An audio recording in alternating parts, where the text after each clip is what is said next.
Hello, I'm Tracy Grimshaw. Welcome to A Current Affair.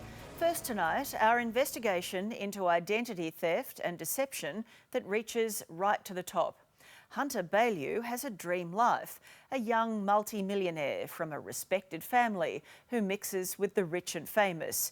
But he is certainly not who he claims to be. And tonight, we catch him out.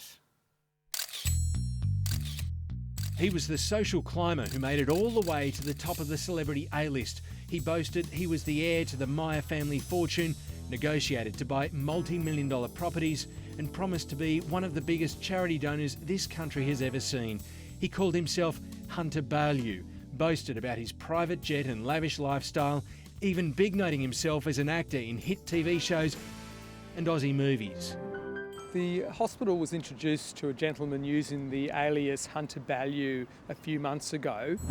Then he met Jane Ferguson, sister of troubled royal, the Duchess of York, Fergie. Jane is a public relations queen and well-known Sydney socialite. She also works as a fundraising consultant to Sydney's St Vincent's Hospital. Hunter Baillieu claimed to have $15 million from his family's estate and was looking for a worthy cause to bankroll. Jane took him under her wing. She was so hopeful of his generous offer that she even let him stay at her Point Piper home. Hospital spokesman David Factor says the donation was too good to ignore. He expressed an interest in helping to support quite a few hospital, clinical and research endeavours. But it's how he got away with it for so long that's left many red faces. In good faith, we explored a number of projects with him. His act was so convincing, the hospital even invited Hunter to the opening of their new cancer centre, where he met Delta Goodrem and the Prime Minister Julia Gillard. He attended functions hosted by former PM Paul Keating and others, where he met the head of the Catholic Church in Australia, Cardinal George Pell, and restaurant critic Leo Schofield. And this is where Hunter Baillieu's $12 million donation was going to be spent, redeveloping this site to create a state-of-the-art world-class virology centre, looking for a cure for HIV and hepatitis C. And when Hunter's donation turned out to be nothing but a con, well, the whole deal fell through.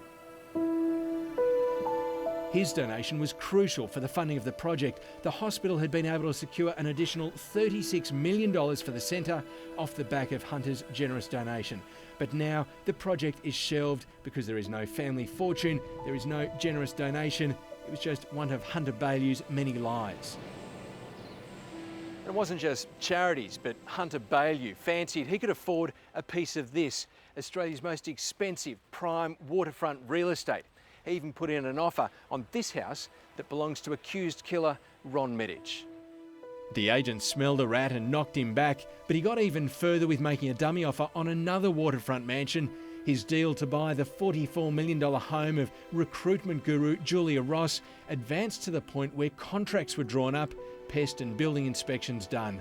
But it soon went the way of everything else Hunter Baillieu was involved in. It shattered into pieces when it was revealed Hunter Baillieu didn't have the deep pockets he boasted about. It was only a matter of time before police would be called in. While it's not a crime just to use somebody else's name, detectives are now looking at laying fraud offences because he left other people out of pocket.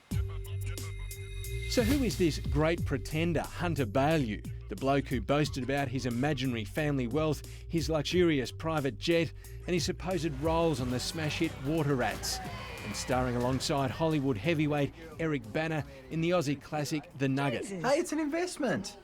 It's like shares, except it's better. His real name is Brett Joseph, an unemployed 26-year-old who lives with his parents in this modest house in regional New South Wales. He's an aspiring actor who thinks he's Australia's next superstar. The distressing thing is actually the grief that he causes. He stole his name from a cattle farmer who lives in the same town as him. This is the real Hunter, Hunter Baillieu White. It has been for his own personal reputation and satisfaction. Brett used to go to school with one of Hunter's kids. He's just chose to create some fictional character. It's not me.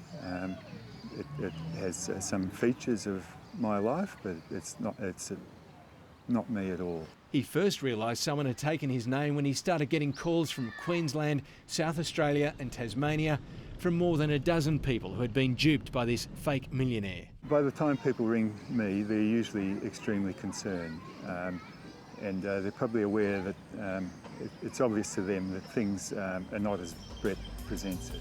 Now that Brett Joseph has been exposed, his false promises are taking their toll. St Vincent's now looking for new donors while police carry out their investigations. Through the hospital's process of due diligence, we discovered that he wasn't the man that he purported to be, and we immediately reported the matter to police. I don't know where you are, I haven't seen you for a long time, but please, you need help.